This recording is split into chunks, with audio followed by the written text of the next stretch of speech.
नमस्कार विद्यार्थी मित्रांनो, अशा प्रकारचे गणित आपण बघितले असतील तर याच्यामध्ये विचारतात की सर्वात मोठा अपूर्णांक कोणता आणि सर्वात लहान अपूर्णांक कोणता.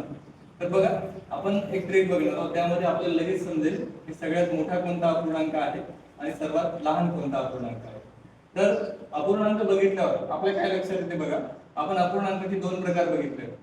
एक तर छेदाधिक अपूर्णांक, त्याला आपण प्रॉपर फ्रॅक्शन म्हणतो. जसं याच्यामध्ये बघा, छेद मोठा आहे, जसं 25 अंश लहान आहे आणि छेद मोठा आहे. इथं पण अंश लहान आहे आणि छेद मोठा, सगळ्या याच्यात सेम आहे, म्हणजे अंश लहान आहे आणि छेद मोठा. याला काय म्हणतात, प्रॉपर फ्रॅक्शन. तर बघा कसं सोडवायचं. आता यातला आपण फरक बघणार आहोत. पहा, याच्यामध्ये म्हणजे अंश आणि छेदामध्ये कितीचा फरक आहे, 3चा फरक आहे, 3चा फरक आहे. आता याच्यामध्ये 53 आणि 59 मध्ये कितीचा फरक आहे, 6चा फरक आहे. 41 आणि 45 मध्ये 4चा फरक आहे.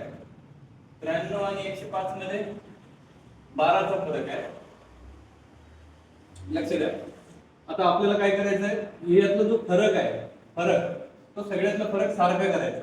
म्हणजे 3, 6, 4 आणि 12, किंवा असं समजा तुम्ही लसावी आहे, लसावी तर 12, या सगळ्यांना मला समजा 12 बनवायचं आहे. जर याला मला जर 12 बनवायचं असेल, फरक सारखा करत आहे, तर 4 न गुणावं लागेल. तर मग आपण काय करा, पहा, डायरेक्ट जे अंश आहे ना त्याला 4 न गुणायचं. बघा, 25 गुणिला 4, 25 गुणिला 4, मी काय म्हणलं, आपल्याला फरक सारखा करायचा आहे. 12 झालं.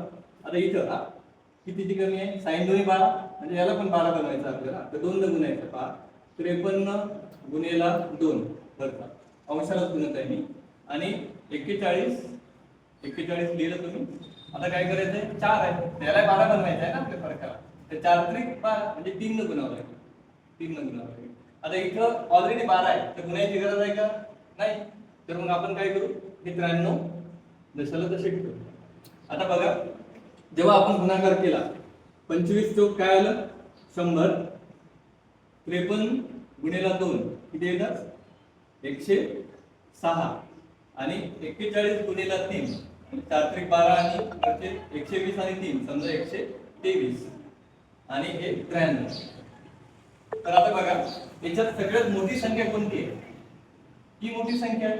तर मग सगळ्यात मोठा अपूर्णांक कोणता राहणार आहे, 41/45. आणि याच्यात सर्वात लहान कोणती आहे, सर्वात लहान संख्या 93, म्हणजे हे जे दिसते ना आपल्याला, 93/105, हे सगळ्यात लहान राहणार. हे आपलं उत्तर आहे.